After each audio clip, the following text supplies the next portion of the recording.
to Defcon 3. I'm KT McFarland.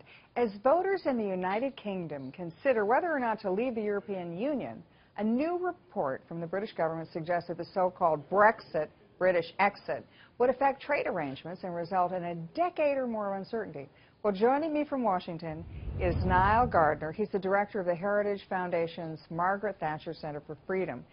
Thank you, Nile, for joining me. So what's the deal? What's the deal with the vote? It's on June 23rd.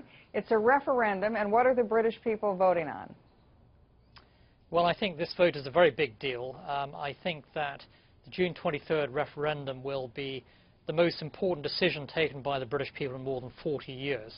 And I think that this vote really will be a huge factor in shaping Britain's future and destiny. This is all about British sovereignty, British freedom, Britain's future as a world power in many ways. And so the British people face a very stark choice on June 23rd between the status quo, which is backed by David Cameron, the big multinational companies, for example, and on the other side, I think a sort of largely grassroots campaign pushing for Britain to leave the European Union and to reassert its sovereignty. So this is all about, really, I think, the self-determination of the British people, the right of the British people to decide their own future, their own laws, secure their own borders, and decide as well what role Britain will play as an international power on the world stage. Well, can you talk to me about the consequences of the vote either way? What happens if Britain decides to leave the European Union, and what happens if they stay? Well, if Britain decides to leave the European Union, there will be a 2-year period during which Great Britain will extricate itself from the European Union. So you won't see a change immediately, but after that 2-year period is over, Britain will be free to negotiate its own free trade agreements with countries across the world. Britain will have complete sovereignty over its own courts, over its own parliament. The European Union will no longer have a say over British laws, and Britain will no longer have to send money to Brussels. So there are significant long-term implications, but there will be this 2-year transition period.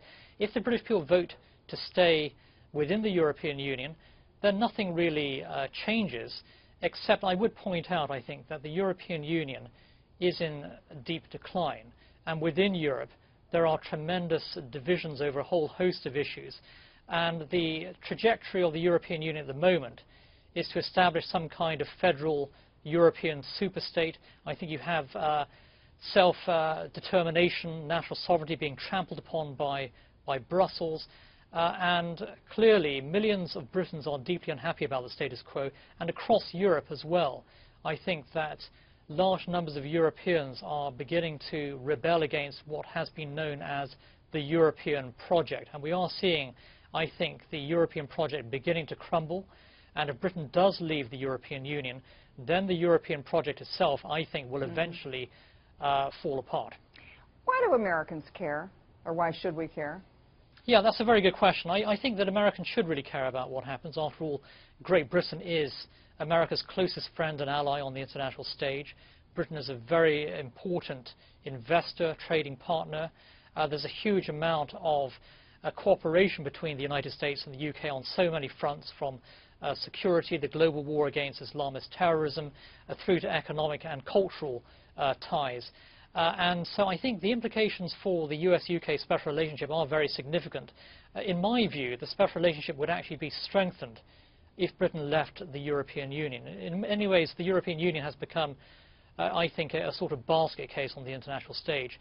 And if Britain leaves the European Union, I think you'll see a revitalized Great Britain, a Great Britain that looks outward to the world rather than just across the channel to Europe. And I think the Anglo-American special relationship, the engine of the free world, will in fact be strengthened. So I hope that the American people will embrace Brexit, if indeed it takes place. After all, this is a matter for the British people to decide. But if Britain decides to leave the European Union, then I think very strongly that the American people should support Britain's future, should work together with the British people to strengthen the ties between the US and the UK, and ensure that our two great nations are at the front and center in terms of leading the free world against an array of threats that we face today. Very well said. Thank you, Nile Gardiner of the Heritage Foundation. My pleasure. Thank you. That's it for Defcon 3. But if you want to know more about the vote that the Europeans are taking, the British are taking in June, go to foxnews.com. I'm KT McFarland, and thanks for watching.